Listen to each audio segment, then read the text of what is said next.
السلام علیکم ورحمۃ اللہ وبرکاتہ۔ شدید گرمی میں روزے کی حالت میں مزید کھڑی نہیں رہ سکتی تھی۔ پچھلے 6 گھنٹوں سے میں یہاں کھڑی کھجور بیچ رہی تھی، مگر کوئی بھی کھجور خریدنے کو تیار نہیں تھا، کیونکہ وہ کھجور کافی پرانی ہو چکی تھی، یا شاید ریڑھی کی حالت دیکھ کر ہی لوگ اس پر پڑے ہوئے مال کا اندازہ لگا لیتے تھے۔ مجھ غریب کی کوئی بھی مدد کرنے کو تیار نہیں تھا۔ میں امید بھری نظروں سے سڑک پر آتے جاتے لوگوں کو دیکھ رہی تھی کہ شاید کوئی مجھ سے کچھ خرید لے، مگر ظہر کی اذان کا وقت ہوا جا رہا تھا اور صبح سے ایک گاہک بھی نہیں آیا تھا۔ پریشانی اور فکر میں میرے ماتھے پر بل بنے ہوئے تھے۔ سمجھ نہیں آ رہا تھا کہ اب کیا ہوگا۔ نکاہت سے چکر آ رہے تھے۔ آج میرے بچوں کو پھر بھوکا سونا پڑے گا۔ وہ لوگ روزے تو نہ رکھتے تھے، میں اکیلی ہی روزے رکھتی۔ انہیں کئی بار سمجھاتی کہ مسجد جایا کرو، قرآن مجید پڑھا کرو اور دین اسلام کو سمجھنے کی کوشش کرو، مگر وہ لوگ تھے کہ سمجھنے کو تیار نہ تھے۔ سارا دن آوارہ گردی کرتے۔ میں بھی کبھی کبھی روزہ رکھا کرتی تھی۔ آج جمعے کا بابرکت دن تھا تو میں نے روزہ رکھ لیا، ورنہ روزہ رکھنا میرے لیے بڑا مشکل کام تھا۔ اتنی شدید گرمی میں روزہ رکھنا آسان کام تو نہیں تھا، پھر سارا دن سڑک پر کھڑے ہو کر کھجوریں بھی تو بیچنی ہوتی تھیں۔ پہل تو میں نے پکوڑوں کی ریڑھی لگانے کا سوچا، مگر وہ تو صرف افطاری ٹائم ہی بک سکتے تھے۔ یہ سوچ کر میں نے کوئی ایسی چیز بیچنے کا سوچا جو زیادہ عرصہ نہ بکنے پر خراب بھی نہ ہو اور اس سے کمائی بھی زیادہ ہو۔ تبھی میرے ذہن میں کھجور آئی، کیونکہ اگر لوگ نہ بھی خریدیں تب بھی وہ زیادہ عرصے تک خراب نہیں ہوتی، یوں میری بچت ہو جائے گی۔ ورنہ جب سے میں نے پھلوں کی ریڑھی لگانا شروع کی تھی مجھے نقصان ہی ہوتا۔ پھل جلدی گل سڑ جاتے اور پھر ان پر لگایا ہوا پیسہ بھی ڈوب جاتا۔ پھر سے کسی طرح ادھار مانگ کے ریڑھی لگاتی، بمشکل 200-300 ہی کما پاتی۔ میرے 6 بچے تھے، اب 6 کا پیٹ پالنا دن بدن مشکل ہوتا جا رہا تھا، کیونکہ کھانے والے 7 لوگ تھے اور کمانے والی میں اکیلی جان، اور کاروبار بھی ایسا تھا جو کبھی چلتا اور کبھی نہ چلتا۔ لوگ ترس کر کے بھیک دینے لگتے تو میں انکار کر دیتی، کیونکہ مجھے بھیک نہیں چاہیے تھی، مجھے کام چاہیے تھا، لیکن پھر بھی لوگ زبردستی دے جاتے۔ آج کل کھجور بھی کافی حد تک خراب رہنے لگی تھی۔ جس کھجور کے دانے کو کھولو وہ خراب ہی نکلتا۔ میں مکمل طور پر مایوس ہو چکی تھی کہ اب میرا کیا ہوگا، کیونکہ بہن سے ادھار لے کر میں نے کھجور خریدی۔ اگر وہ بھی بک نہ پاتی تو یقیناً ادھار کے پیسے میرے گلے پڑ جاتے۔ یہ سوچ سوچ کر دل میں ہول اٹھ رہے تھے۔ پریشانی کی وجہ سے روز ہی سر میں درد ہونے لگتا۔ بچوں کو کوئی فکر نہیں تھی۔ میری غیر موجودگی میں سارا دن آوارہ پھرتے۔ میں انہیں سمجھاتی تو وہ الٹا مجھ پر ہی غصہ کرنے لگتے۔ بچے بھوک سے تنگ آتے تو بھیک مانگنا شروع کر دیتے۔ میں انہیں منع کرتی رہ جاتی، مگر بھوکا انسان تو کچھ بھی کھانے کو تیار ہو جاتا ہے۔ ایسے میں وہ لوگ خود پر جبر نہ کر پاتے اور پھر کچھ بھی کھا لیا کرتے تھے، یہاں تک کہ کوڑے میں سے انہیں جو کچھ ملتا وہ بھی آرام سے کھا لیتے، چاہے وہ باسی ہو یا اس میں سے بہت گندی بدبو آ رہی ہو۔ بچوں کی یہ حالت دیکھی تو کلیجہ کٹ کر رہ جاتا، مگر میں کیا کر سکتی تھی؟ نہ مجھ میں کوئی ہنر تھا اور نہ ہی گھر والے جو اس مصیبت میں میرا ساتھ دے سکیں۔ میں جس محلے میں رہتی تھی وہاں ایک عورت صفیہ میری بہن بنی ہوئی تھی۔ کسی طرح شوہر سے چھپا کر اس نے مجھے پیسے دیے تھے تاکہ میں کوئی کام کر سکوں اور بچوں کا پیٹ پال سکوں۔ 1-2 بنگلوں پر میں نے کام حاصل کرنے کے لیے کئی چکر لگائے، مگر وہ عورتیں تو اتنی بے حس ہو چکی تھیں کہ کوئی بھی میری بات کو سننے کے لیے تیار نہیں تھا۔ مجبوری میں آ کر میں نے ریڑھی لگانے کا سوچا۔ شروع دنوں میں تو بہت زیادہ فائدہ ہوا، کیونکہ میں پھلوں والی منڈی کے بالکل پاس ریڑھی لگایا کرتی تھی۔ منڈی میں سے کھجور تھوڑی سی مہنگی ملتی، مگر میں نے 10-15 پیسے کم کر دی تو میری خریداری بڑھ گئی۔ جب منڈی کے مالک کو پتہ چلا تو اس نے میری ریڑھی وہاں سے ہٹوا دی۔ اب تک میں مردوں کی غلیظ نظروں کا مقابلہ کر رہی تھی، صرف اس لیے تاکہ اپنے بچوں کو اچھا کھانا دے سکوں، مگر الٹا یہ لوگ میرے ساتھ یہ سب کر رہے تھے۔ آج سارا دن کھڑے کھڑے گزر گیا، 200 سے زیادہ پیسے میں نہ کما سکی۔ آسمان کی طرف شکوہ کنہ نظروں سے دیکھتے ہوئے 200 میں نے اپنی مٹھی میں دبایا، اپنی ریڑھی گھسیٹتے ہوئے گھر لوٹنے لگی۔ جب دیکھا راستے میں کسی کا ایکسیڈنٹ ہوا تھا، پہلے تو میں نے نظر انداز کیا، مگر ہجوم کی وجہ سے میں اپنی ریڑھی وہاں سے گزار نہیں پا رہی تھی، اس لیے مجبوراً مجھے ان لوگوں کے درمیان جھانک کر دیکھنا پڑا۔ وہ کوئی بچہ تھا جو بھیک مانگ رہا تھا۔ بڑے ٹرک کو وہ دیکھ نہ سکا اور پھر اس سے ٹکرا کر دور جا گرا۔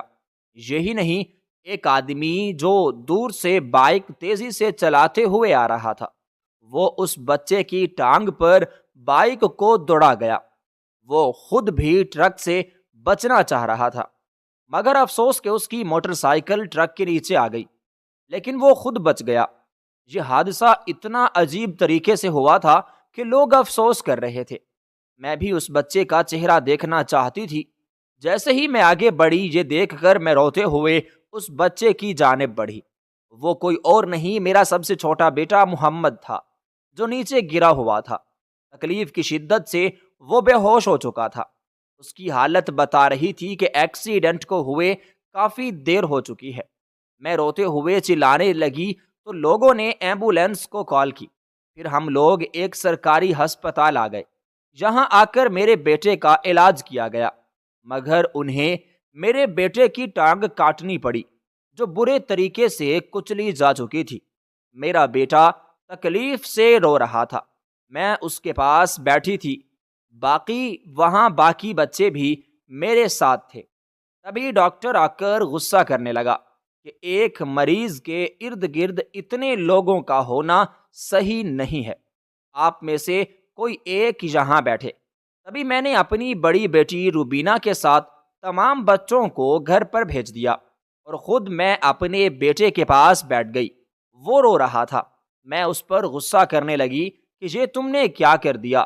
100 بار تمہیں منع کیا کہ بھکاریوں کی طرح بھیک مت مانگا کرو، اب دیکھ لیا اپنا یہ حال، اب کون کرے گا تمہارا خیال؟ آج صرف 200 کی کمائی ہوئی ہے، لیکن اس سے زیادہ تم پر لگ چکے ہیں۔ میں کیسے گھر کے حالات سدھاروں، مجھے سمجھ نہیں آتا۔ یہ کہہ کر میں سر پر ہاتھ رکھتے ہوئے رونے لگی۔ میرا بیٹا افسردہ سا چھت کو گھور رہا تھا۔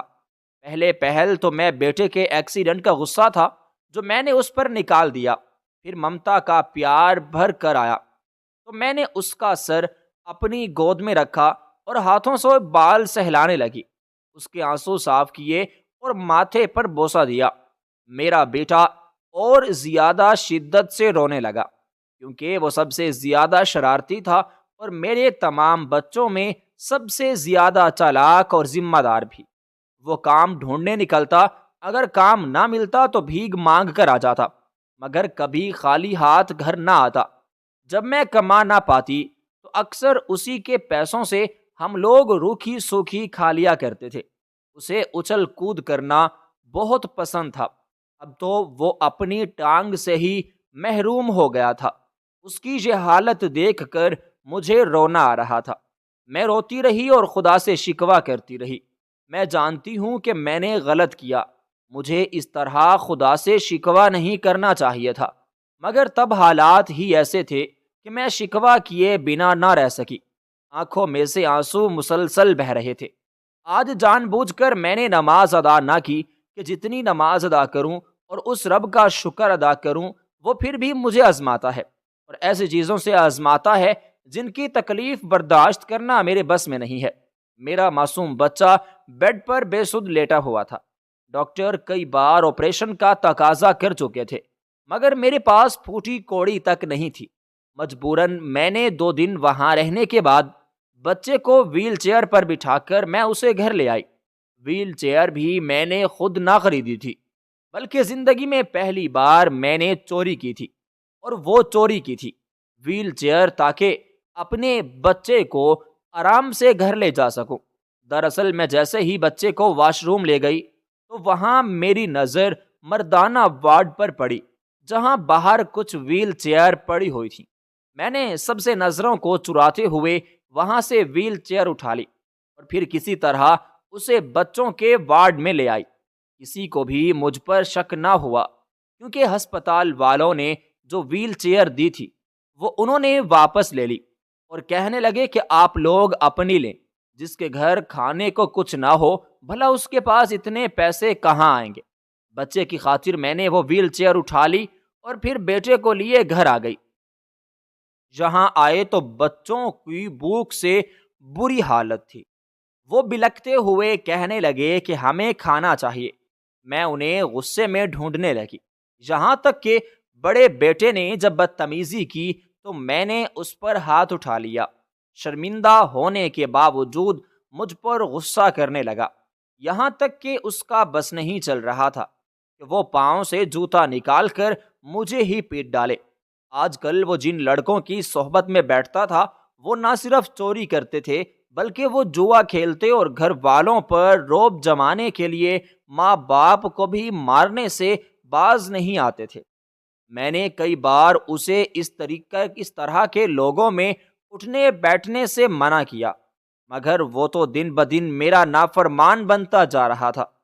اس کو دیکھتی تھی تو سوچتی تھی کہ آخر میں نے ایسی کون سی غلطی کی کہ جس کی مجھے سزا مل رہی ہے۔ تبھی میں نے دوپٹہ سر پر جمایا تو میرے بیٹے کی نظر میرے کانوں کی بالیوں پر پڑ گئی۔ وہ سمجھ رہا تھا کہ شاید سونے کی بالیاں ہیں۔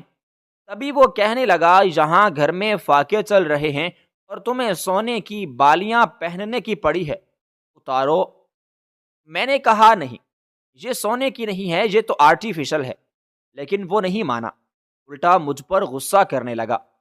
جب میں اور وہ ہاتھا پائی کر رہے تھے تب میرا بیٹا جس کا ایکسیڈنٹ ہوا تھا وہ کہنے لگا، تمہیں تمیز نہیں ہے بھائی، ماں سے کیسے بات کرتے ہیں۔ تبھی میرا بڑا بیٹا غصہ ہوتے ہوئے کہنے لگا، اب تو مجھے سکھائے گا کہ مجھے کیا کرنا چاہیے اور کیا نہیں کرنا چاہیے۔ ابھی بتاتا ہوں۔ جو تجھے اس نے پاؤں میں سے چپل نکالی اور بغیر چھوٹے بھائی کے زخموں کا خیال کیے اسے مارنے لگا۔ وہ چیختا رہا، اسے بچانے کی خاطر میں نے بھی مار سہ لی۔ تبھی میرے بیٹے نے اس لڑائی کا فائدہ اٹھاتے ہوئے میرے کانوں میں سے زبردستی وہ بالیاں نکال لی۔ اچانک بالیاں نکالے جانے پر کانوں میں سے خون رسنے لگا۔ تکلیف کے مارے میرے منہ سے ایک آہ نکلی تھی۔ میں رونے لگی تو چھوٹا بیٹا اپنی تکلیف اور اذیت کو بھول کر میرے کانوں پر رومال سے خون صاف کرنے لگا۔ ماں کو تکلیف میں دیکھ کر اس کی آنکھوں میں آنسو بہنے لگے۔ ایک بڑا بیٹا تھا جو وہ آرٹیفیشل بالیاں لے کر جا چکا تھا۔ وہ اتنا خود غرض نکلے گا مجھے نہیں معلوم تھا۔ غربت اور مفلسی سے تنگ آ کر اس نے نہ صرف نشہ کرنا شروع کر دیا تھا بلکہ وہ چرس بھی پینے لگا تھا۔ سگریٹ پیتا اور دوستوں کے ساتھ بیٹھ کر شراب کے مزے لیتا۔ اسے تو رمضان کا بھی احساس نہیں تھا۔ ذرا سی عقیدت دکھاتے ہوئے وہ رمضان کا احترام نہیں کر سکتا تھا۔ جب اسے پیسے نہ ملتے تو وہ چیخنے چلانے لگتا اور جو چیز گھر میں ملتی وہ بیچ ڈالتا۔ اس کی اس عادت کی وجہ سے میں تو خوف زدہ رہنے لگی تھی۔ اپنی بچیوں کو زیادہ دیر گھر میں اکیلے نہ رہنے دیتی، کیونکہ میرے بیٹے پر خون سوار ہو چکا تھا۔ وہ نشے کی خاطر کچھ بھی کرنے کو تیار تھا۔ مجھے ڈر تھا کہیں وہ جوا میں بہنوں کو نہ ہار جائے۔ آج کل جوے کے متعلق اس کی جنونیت دیکھ کر میں اندر تک ڈری ہوئی تھی۔ میں روتے ہوئے وہیں بیٹھی رہی اور اپنی قسمت کو کوسنے لگی کہ آخر میں نے کیوں زہیب سے شادی کی۔ وہ گھڑی منحوس تھی جب میری ملاقات اس سے ہوئی تھی۔ روتے روتے نہ جانے کب مجھے نیند آ گئی۔ بچیاں باہر گلی میں اپنی سہیلیوں کے ساتھ کھیل رہی تھیں۔ میں وہیں لیٹ گئی اور پھر کب تھکاوٹ کی وجہ سے نیند آ گئی معلوم ہی نہیں ہوا۔ چھوٹے بیٹے نے اٹھایا کہ اسے واش روم جانا تھا تو میں جلدی سے اٹھ کھڑی ہوئی، مگر یہ کیا، ویل چیئر کہاں گئی؟ میں ارد گرد ڈھونڈنے لگی، مگر ہم دونوں کے علاوہ تو گھر میں کوئی نہیں تھا۔ پھر ویل چیئر کہاں گئی؟ تبھی میرا چھوٹا بھاٹا کہنے لگا، مجھے لگتا ہے بھائی اپنے ساتھ لے گیا ہے، کیونکہ وہ بالیاں تو 10 روپے میں بھی نہیں بک سکی ہوں گی، پیسوں کی خاطر وہ اسے بھی لے گیا ہے۔ یہ سن کر میں نے اپنا سر پیٹ لیا، کیونکہ اتنے بڑے بچے کو اٹھا کر واش روم تک لے جانا کوئی آسان کام نہیں تھا۔ دوسرا، مجھے کمر اور جوڑوں میں شدید درد رہتا تھا، ایسے میں اتنا وزن اٹھا کر اتنا سفر کرنا کوئی آسان کام نہیں تھا۔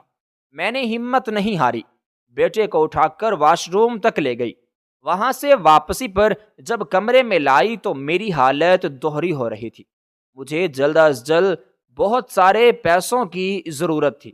میری بہن صفیہ کئی بار مجھ سے پیسوں کی بھی مانگ کر چکی تھی، مگر میں کیا کرتی؟ میرے پاس پھوٹی کوڑی نہیں تھی، اسے کیا دیتی؟ گھر میں کھانے کو ایک نوالا تک نہیں تھا، ایسے میں کیا کر سکتی تھی؟ میں نے اس سے کچھ وقت مانگ لیا۔ میں نے ریڑھی کھینچی اور باہر لے جانے لگی۔ بیٹا دوائیوں کے زیر اثر سو چکا تھا۔ بچیوں پر ایک نظر ڈالی تو وہ ابھی تک باہر کھیل رہی تھیں۔ ان کو معلوم تھا کہ ان کی ماں کو ہی پیسے کمانے ہیں، کیونکہ اس کے علاوہ وہ کمانے والا کوئی نہیں۔ بڑا بیٹا ڈپریشن میں جا چکا تھا اور اسی وجہ سے وہ نشے کی بری لت میں پھنس گیا۔ میں نے ریڑھی گھسیٹی، نہ جانے کیوں آج دل میں امید سی جاگی ہوئی تھی کہ آج تو خدا ضرور بیٹے کے واسطے روزی کا کوئی وسیلہ بنا دے گا۔ میں نے سوچ لیا کہ بچے کے علاج کی خاطر اگر لوگوں نے مجھے بھیک بھی دی تو چپ چاپ رکھ لوں گی، بلکہ ان سے اور پیسوں کا تقاضا بھی کروں گی تاکہ میں اپنے بچے کی جان بچا سکوں۔ انفیکشن جو آگے بڑھتا جا رہا تھا، ڈاکٹر نے کہہ دیا تھا کہ پہلے تو آدھی ٹانگ کاٹی ہے، اب مکمل کاٹنی پڑے گی۔ میں ڈر گئی تھی، میرے دل میں خوف بیٹھ چکا تھا۔ جیسے ہی میں نے ریڑھی سڑک پر لگائی تو لوگوں نے ہمدردی کرتے ہوئے تھوڑی سی کھجور مجھ سے خرید لی۔ میں نے ایک کاغذ اٹھایا اور اس پر لکھ لیا کہ میں بیوہ ہوں، میرے بیٹے کا ایکسیڈنٹ ہوا ہے اور ڈاکٹر نے اس کی ٹانگ کاٹ دی ہے، اس کے علاج کے واسطے رقم ضروری ہے، اپنی حیثیت کے مطابق مجھ بیوہ کی مدد کر دیں۔ میں 5 تک پڑھی تھی، اس لیے لکھنا پڑھنا جانتی تھی۔ میں نے اس کاغذ کو ہاتھ میں پکڑ لیا۔ کچھ لوگ میری طرف متوجہ ہوئے اور بھیگ کی صورت میں پیسے دینے لگے۔ چپ چاپ وہ پیسے اپنے پاس رکھ لیے۔ آج 2 گھنٹوں میں ہی میری 2000 سے زیادہ کی کمائی ہو چکی تھی۔ میں تو خوش ہو گئی۔ جب سے میں نے پھل بیچنے شروع کیے تھے، ایسا پہلی بار ہوا تھا کہ میں نے 2000 روپے کی رقم حاصل کی تھی۔ اتنی تو کھجور نہیں بکی جتنی لوگوں نے ہمدردی میں آ کر مجھے پیسے تھما دیے تھے۔ میں سوچنے لگی کہ خواہ مخواہ میں رقم ٹھکرا دیا کرتی تھی۔ اگر اب تک میں نے وہ پیسے جمع کیے ہوتے تو 50-60 ہزار تو کچھ بھی نہیں ہے، میں اس سے بھی زیادہ رقم اکٹھی کر لیتی۔ مغرب کی اذان سے 10 منٹ پہلے ایک بہت بڑی گاڑی میری ریڑھی کے سامنے سے گزری۔ تھوڑی دیر وہیں گاڑی ریورس ہوئی اور میری ریڑھی کے قریب آ کر رک گئی۔ میرے اداس چہرے پر خوشی کی لہر دوڑ گئی کہ اتنی بڑی گاڑی ہے، کھجور بھی اسی مقدار میں لیں گے۔ خوشی سے میرا چہرہ چمک اٹھا۔ تبھی اس میں سے ایک آدمی باہر نکلا جس نے نہایت ہی شاندار کپڑے پہن رکھے تھے۔ وہ کہنے لگا، جتنی تمہارے پاس کھجوریں ہیں ان کی قیمت کیا ہے؟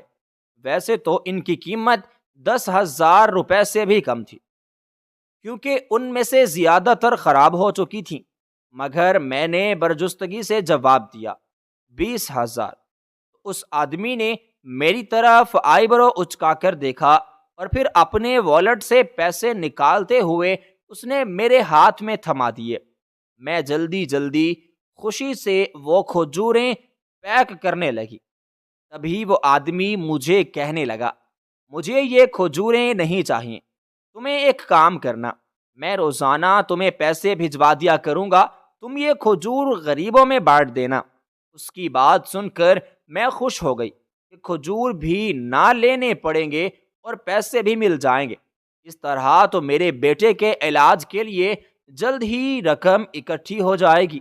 میں خوش ہونے لگی تو وہ آدمی سخت لہجے میں کہنے لگا، مجھے شکایت کا موقع نہ دینا، یہ رقم تمہیں ہر دن اس صورت میں ملے گی اگر تم یہ ساری کھجوریں غریبوں میں بانٹو۔ اگر مجھے معلوم ہوا کہ تم نے یہ کھجوریں نہیں بانٹیں تو مجھ سے برا کوئی نہیں ہوگا۔ جب اس آدمی نے یہ کہا تو میں ڈر گئی اور اسبات میں سر ہلانے لگی۔ وہ آدمی چلا گیا۔ میں نے جلدی سے شاپروں میں اس کھجور کو بھرا اور پھر ریڑھی پر لاد کر انہیں اپنی بستی میں لے آئی، جہاں زیادہ تر گھرانے ایسے تھے جو سفید پوش تھے، جنہیں بامشکل ایک وقت کی روٹی میسر تھی۔ میں نے جب سب میں کھجور بانٹی تو سب حیرت سے مجھے دیکھنے لگے۔ انہیں یقین نہیں آ رہا تھا کہ میں ان کی مدد کر رہی ہوں۔ وہ لوگ ہکا بکا مجھے دیکھتے ہی رہ گئے اور میں چپ چاپ سب میں وہ کھجور بانٹتی رہی۔ سب نے سوال کیے لیکن میں نے انہیں کوئی جواب نہ دیا تو لوگوں کی نظر میں تھوڑی دیر کے لیے مشکوک ہو کے رہ گئی۔ میرے اپنے بھی مجھ پر شک کرنے لگے۔ میں چھوٹے بیٹے کو ڈاکٹر کے پاس لے گئی۔ ڈاکٹر نے کچھ دوائیاں دیں اور ٹیسٹ لکھ دیے۔ میں بیٹے کو لیے گھر آ گئی۔ جب بڑے بیٹے کو اس بات کا علم ہوا تو وہ بھی رلتا پھرتا کہیں سے گھر آ پہنچا اور مجھ سے معافی مانگنے لگا کہ اس نے میرے ساتھ اچھا سلوک نہیں کیا۔ جب وہ مجھ سے بات کر رہا تھا تو تب بھی اس کے منہ سے شراب کی گندی بدبو آ رہی تھی، مگر میں ماتھی اسے دھتکار نہیں سکتی تھی۔ جب اس نے معافی مانگی تو میں نے بھی اسے معاف کر دیا۔ ہم سب نے بہت عرصے بعد اچھا کھانا تناول کیا۔ میرے سارے بچے بہت خوش تھے۔ بڑے بیٹے نے حامی بھر لی کہ وہ اب سے نشہ نہیں کرے گا اور میرے ساتھ وہ ریڑھی لگایا کرے گا۔ اس کے اس فیصلے پر میں مطمئن ہو گئی۔ امید تھی کہ میرا بیٹا مجھے دھوکہ نہیں دے گا۔ اگلے روز ہم دونوں ماں بیٹا ریڑھی کھینچتے ہوئے سڑک پر لے گئے۔ آج صبح کے وقت ہی وہ آدمی وہیں پر موجود تھا۔ وہ کہنے لگا، مجھے تمہارا کام پسند آیا، آئندہ بھی اسی طرح کام کرنا۔ یہ لو آج کے 20,000۔ اس نے مجھے پیسے پکڑائے تو خوشی سے میری آنکھیں چمکنے لگیں۔ میں تو خوش تھی، اس لیے بیٹے کی خاطر بلکہ بیٹے کی طرف دیکھا ہی نہیں، جس کی نظر مسلسل ان پیسوں پر تھی۔ وہ لالچی انداز میں ان کی طرف گھورتا رہا، جیسے ابھی جھپٹ لے گا اور یہاں سے فرار ہو جائے گا۔ میں نے اس کی طرف دیکھا تو اس کی آنکھوں میں ہوس تھی۔ میں نے فوراً سے پہلے وہ پیسے چھپا لیے۔ وہ آدمی تو چلا گیا۔ میرا بیٹا کہنے لگا، اماں اتنا تکلف کیوں کرنا؟ اس آدمی کو کون سا ہمارا پتہ چلنا ہے؟ کیوں نہ ہم یہ کھجور بھی بیچ دیں اور اس آدمی سے پیسے بھی لے لیں؟ تیرا کیا خیال ہے اس بارے میں؟ میں اس طرح ہماری کمائی ڈبل ہو جائے گی۔ بیٹے کی بات سن کر میں سوچ میں پڑ گئی۔ بچیوں کی شادی بھی کرنی تھی اور چھوٹے بیٹے کا علاج بھی۔ یہی وہ مہینہ تھا جس میں لوگ سب سے زیادہ صدقہ و خیرات کرتے ہیں اور میں اسی سے ہی کما سکتی تھی، ورنہ میرے پیچھے کون تھا جو میرے بچوں کی فکر کرتا؟ میں نے فوراً بیٹے کی ہاں میں ہاں ملائی۔ دل میں لالچ غالب آ چکی تھی۔ ہم دونوں نے وہ ساری کھجوریں بیچ ڈالی۔ پہلے تو میں اکیلی عورت تھی، سڑک پر ہی ریڑھی لگائے کھڑی رہتی تھی، مگر جب جوان بیٹا میرے ساتھ ہوا تو ہم وہ ریڑھی گھسیٹتے ہوئے کسی محلے میں جا پہنچے، جہاں عورتوں نے ہم سے سستے داموں وہ کھجور خرید لیے۔ 2 گھنٹے کے اندر اندر ہم نے وہ ساری کھجور بیچ دی اور عشاء کی اذان سے پہلے گھر لوٹ آئے۔ اب ہمارے پاس بہت سے پیسے جمع ہو چکے تھے۔ یہ ہماری خوش فہمی تھی کہ اس آدمی کو پتہ نہیں چلے گا، مگر جب سے اسے ہماری بات کا علم ہوا وہ ہمارا پیچھا کرنے لگا تھا۔ کئی بار میں نے محسوس کیا جیسے ہماری ریڑھی کے پیچھے ایک موٹر سائیکل والا چلتا رہتا ہے۔ میں نے بیٹے کو تنبیہ کی تو وہ کہنے لگا، اماں آپ کا وہم ہے، لیکن وہ میرا وہم نہیں، حقیقت تھا۔ اگلے کچھ روز وہ آدمی کبھی موٹر سائیکل پر تو کبھی سائیکل پر دور سے ہمارا پیچھا کرتا رہتا، اور پھر ایک روز وہ ہمارے گھر پر آ دھمکا۔ اسے دیکھ کر ہم دونوں ماں بیٹا ہونک بنے اسے دیکھتے رہ گئے، کیونکہ وہ کوئی اور نہیں بلکہ ہم سب بہت خوش تھے۔ ایک رات پھر ہم نے نہایت ہی اچھا کھانا کھایا جو کبھی ہماری خواہش رہ چکا تھا، اور بچیاں بہت خوش تھیں۔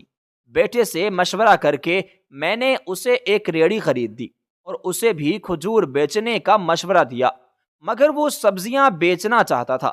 میں نے اس کی خواہش کے مطابق وہ جو لگانا چاہے لگا لے۔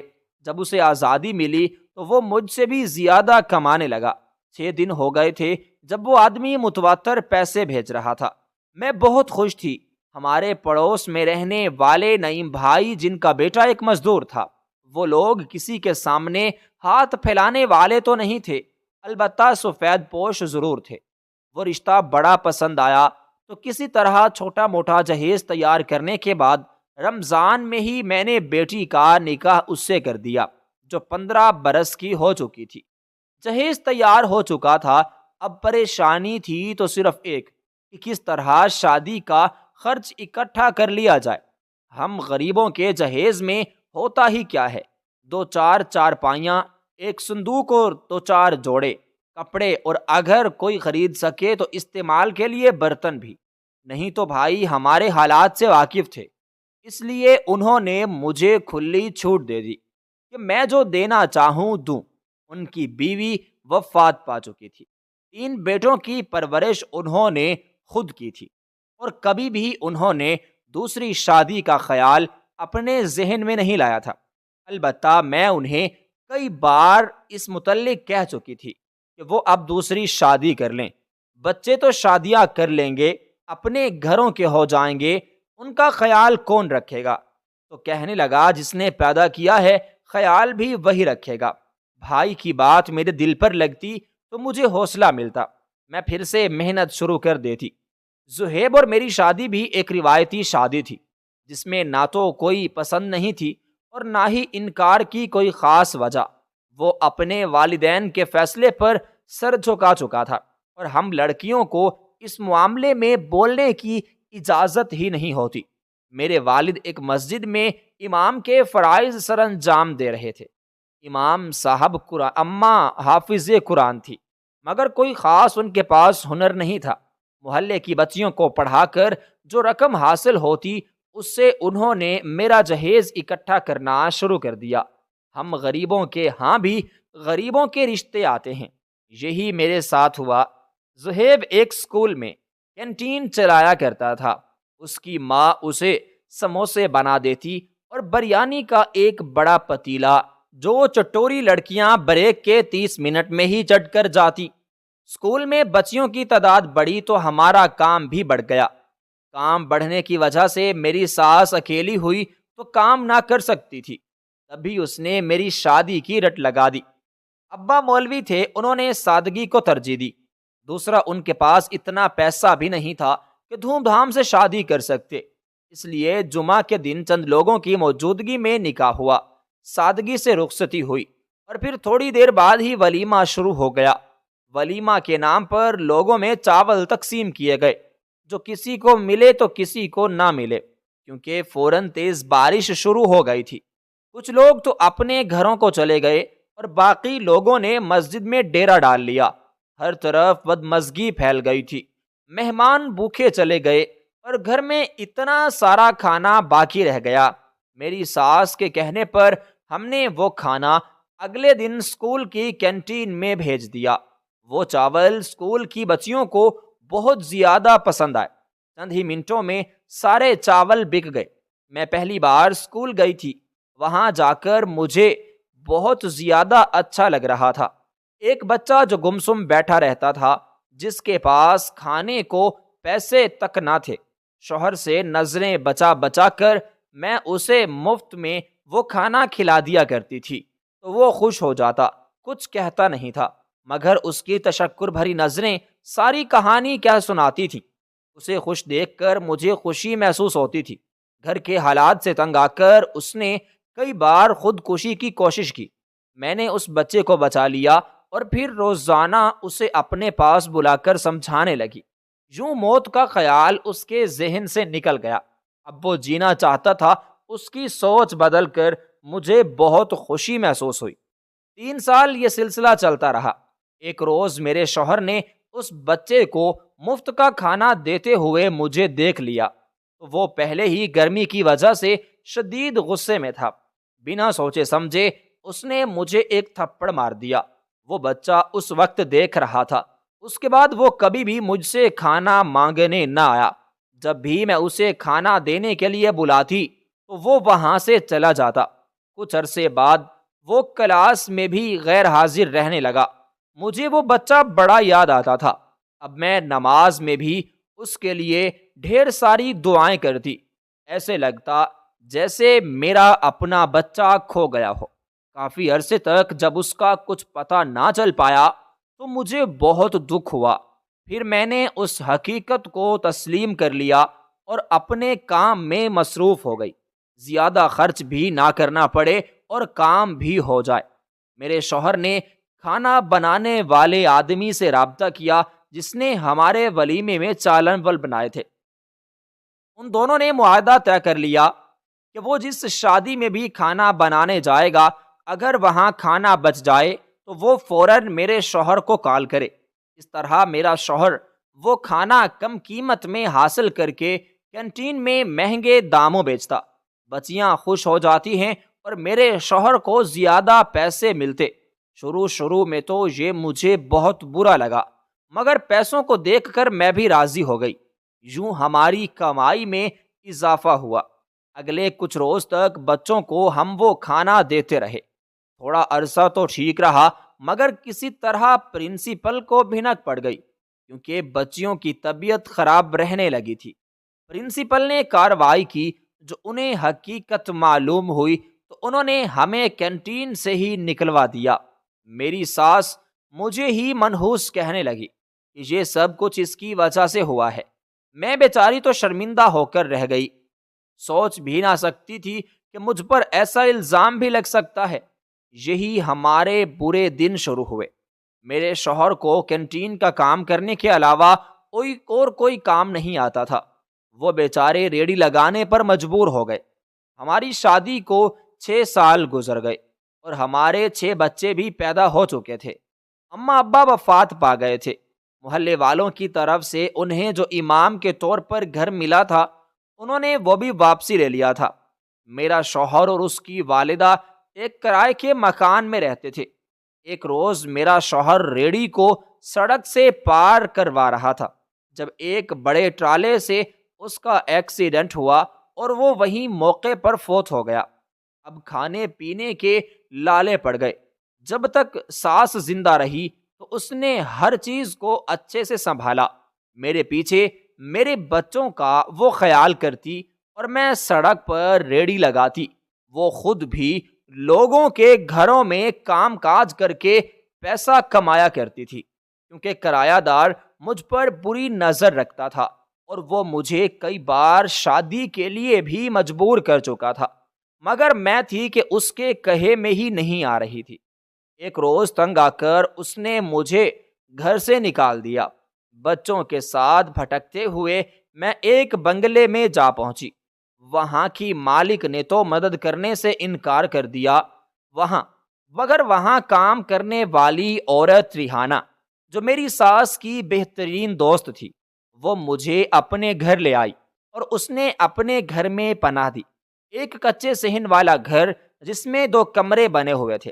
ہم لوگوں کے لیے وہ گھر کافی تھا۔ وہ عورت بیوہ تھی اور اکیلی رہتی تھی۔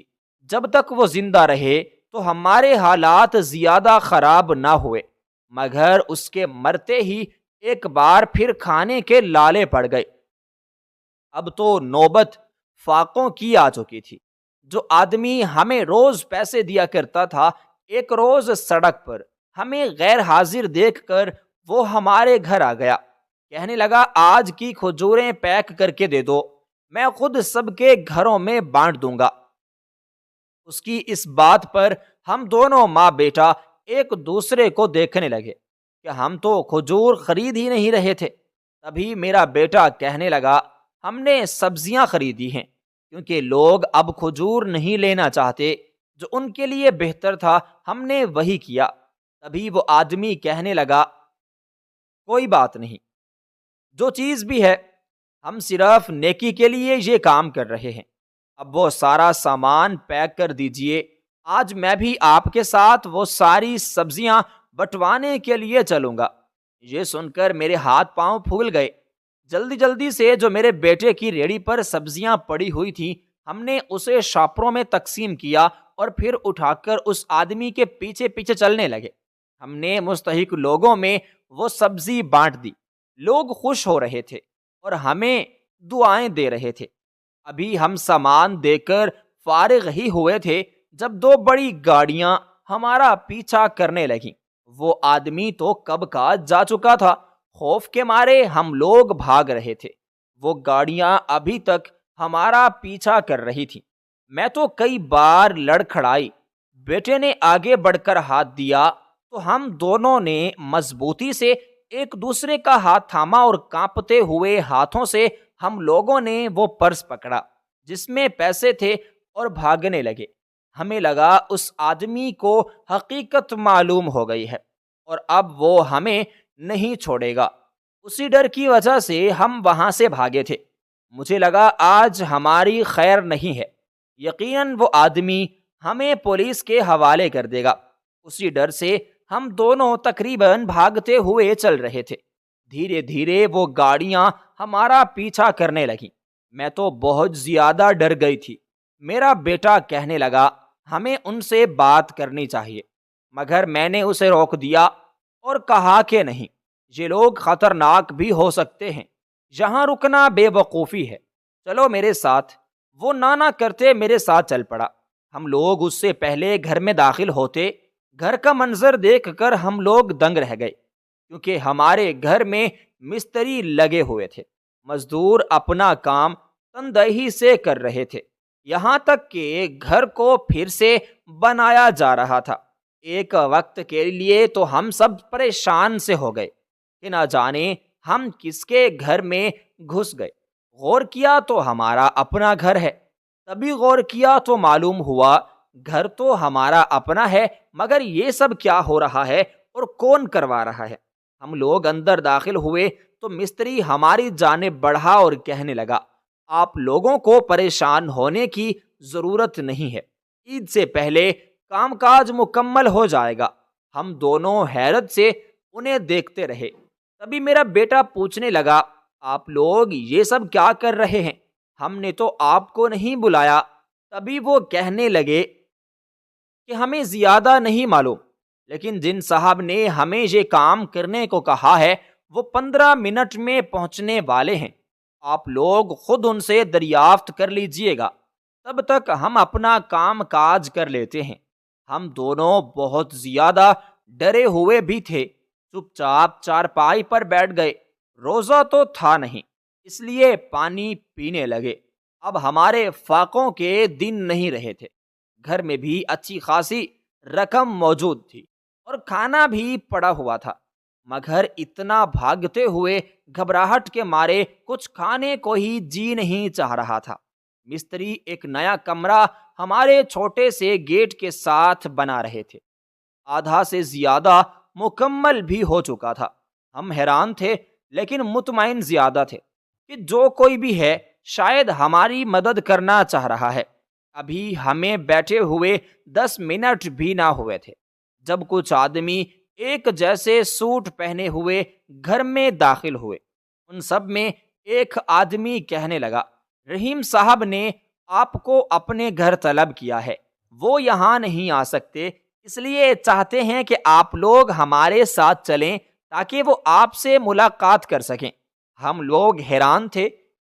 پہلے تو سوچ آئی کہ کہیں ریحانہ چچی کے رشتہ دار تو نہیں، یا اس کا کوئی بیٹا جو ہم سے یہ گھر واپس لینا چاہتا ہے، کیونکہ یہ گھر ہمارے نام بالکل نہیں تھا، ابھی تک ریحانہ چچی کے نام ہی پڑا ہوا تھا۔ میں ڈر گئی، اگر یہ ٹھکانہ بھی چھن گیا تو پھر ہمارا کیا ہوگا؟ بچیوں کو گھر میں رہنے کا کہہ کے میں اور میرا بیٹا ان لوگوں کے ساتھ چلے آئے۔ راستہ بہت طویل تھا، تقریباً 20 منٹ لگے۔ وہ 20 منٹ کسی اذیت سے کم نہیں تھے، کیونکہ میں نے بہت عرصے بعد یہ وقت اپنے ماضی کے ساتھ گزارا تھا۔ میں سوچتی رہی کہ آخر کون ہو سکتا ہے، میرے اپنے تو تھے نہیں جو سوچتی کہ وہ ہو سکتے ہیں، پھر کون تھا جو ہماری مدد کرنا چاہتا تھا؟ ذہن میں ہزاروں سوالات تھے۔ میرا بیٹا تو اتنی بڑی گاڑی میں بیٹھ کر خوشی سے پھولے نہیں سما پا رہا تھا، مگر مجھے یہ اہمیت عارضی لگ رہی تھی۔ جلد ہی رمضان کے ختم ہوتے ہی وہ ہمیں بھول جائیں گے، یہ بات بار بار میرے ذہن میں گونج رہی تھی۔ ہم لوگ سفید بنگلے کے سامنے رک گئے، وہ سفید بنگلہ جو کہانیوں میں کسی بادشاہ کی ملکیت ہوا کرتا تھا، بالکل وہی بنگلہ ہمارے سامنے موجود تھا۔ میرے بیٹے کی آنکھیں چمک رہی تھیں، میں دیکھ رہی تھی آج کل وہ بہت مادیت پرست بنتا جا رہا تھا، جس پر بس دولت کمانے کی دھن سوار تھی، اور یہ بات ہم جیسے غریبوں کے لیے خطرے کا باعث تھی، کیونکہ نہ تو وہ پڑھا لکھا تھا اور نہ ہی اس کے پاس اتنا پیسہ تھا کہ کاروبار کر سکے۔ یقیناً اس نے کسی غلط کام میں ملوث ہو کر ہی کچھ کرنا تھا۔ مجھے بچوں کو ایسی زندگی دینے سے ڈر لگتا تھا۔ وہی آدمی جو ہمیں روز پیسے دینے آتا تھا ہمارے ساتھ گھر کے اندر گیا۔ لان میں جہاں بہت ساری کرسیاں رکھی ہوئی تھیں، ہم ان کے ساتھ نیچے بیٹھنے لگے۔ وہ لڑکا جو ماسک پہن کر بیٹھا ہوا تھا وہ کہنے لگا، نہیں نہیں نسرین چچی، نیچے مت بیٹھیے، اوپر بیٹھ جائیے چیئر پر، آپ کی جگہ نیچے نہیں یہاں اوپر کرسی پر ہے۔ میں حیران ہو کر پوچھنے لگی کہ تم کون ہو اور ہمیں کیسے جانتے ہو؟ تو وہ کہنے لگا کہ چچی، میں وہی بچہ ہوں جسے آپ روز مفت کا کینٹین میں کھانا کھلایا کرتی تھی، اور اس کی وجہ سے آپ کے شوہر نے آپ کو مارا بھی تھا۔ آپ نے کئی سالوں تک میری مدد کی اور کسی کو بھی یہ ظاہر نہیں ہونے دیا کہ آپ مجھے مفت میں کھلا رہی ہیں۔ یہ آپ کے اسی احسان کا بدلہ ہے۔